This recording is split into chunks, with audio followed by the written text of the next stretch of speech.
Bonjour chers étudiants, donc cette vidéo est destinée aux étudiants de première année qui suivent le cours d'électrostatique. Donc suite aux vidéos que j'ai déjà postées sur la chaîne qui concernent tout le cours de l'électrostatique, vous avez également des séries corrigées où j'ai traité tous les cas classiques de calcul de champ électrique, de potentiel, soit par une distribution discrète, soit par une distribution continue. Également, vous avez une série corrigée sur les rappels mathématiques, c'est-à-dire tout ce qui est système de coordonnées cartésiennes, sphériques et cylindriques.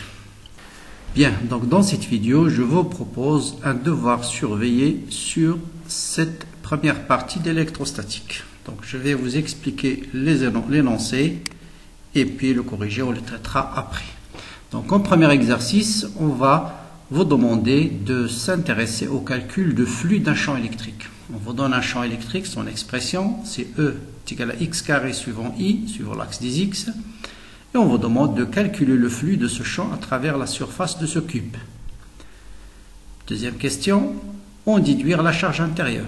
Donc ceux qui ont déjà fait le théorème de Gauss savent que le flux de champ électrique à travers une surface fermée, c'est la charge intérieure sur ε0. Ceux qui n'ont pas encore fait le théorème de Gauss, pour calculer la charge intérieure, il suffit de multiplier ε0 par le résultat que vous allez trouver dans la question 1.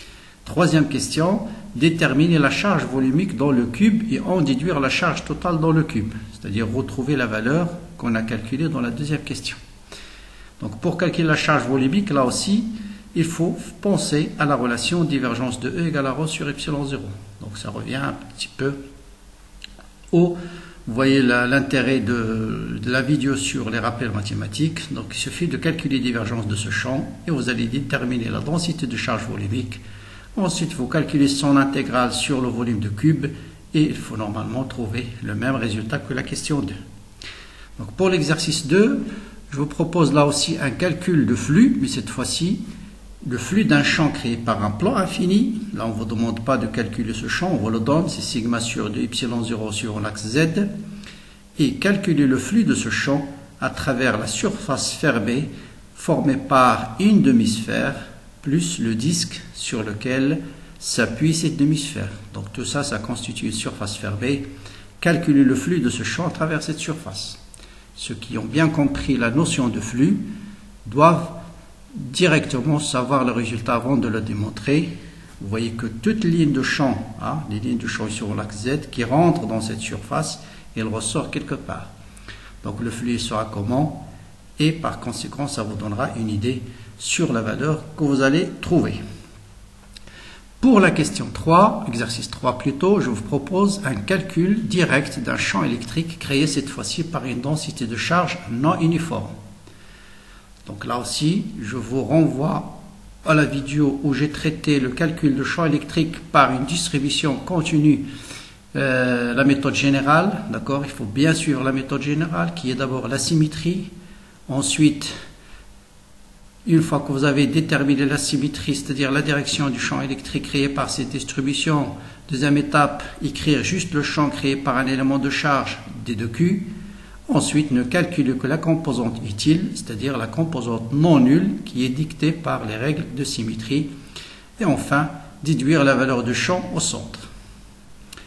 Et comme quatrième exercice, première question classique, je vous demande de déterminer le champ et le potentiel créé par un fil infini.